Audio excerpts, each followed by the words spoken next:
I go আমি যাই। I go to মসজিদ আমি মসজিদে যাই। আই গো টু মসজিদ টু পারফর্ম সালাহ আমি মসজিদে নামাজ আদায় করতে যাই। এগুলো আমরা সবাই পারি, কিন্তু এগুলোকে আমরা কতবার বলি, কতবার আমরা এগুলোকে প্র্যাকটিস করি? আমরা বারবার প্র্যাকটিস না করার কারণে, বারবার না বলার কারণে আমাদের কি সমস্যা হয়? When we come to speak in English, যখন আমরা ইংরেজি বলতে আসি, আওয়ার মাউথ ডাজন্ট ওয়ার্ক, আমাদের মুখ কাজ করে না।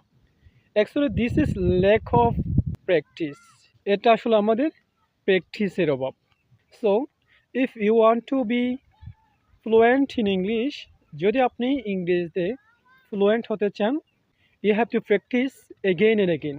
তখন আপনাকে বারবার প্র্যাকটিস করতে হবে। Then you will be fluent in English. তারপর আপনি ইংরেজিতে ফ্লুয়েন্ট হবেন বা দক্ষ হবেন। Otherwise it is not possible for you. অন্যথায় এটা আপনার পক্ষে সম্ভব না।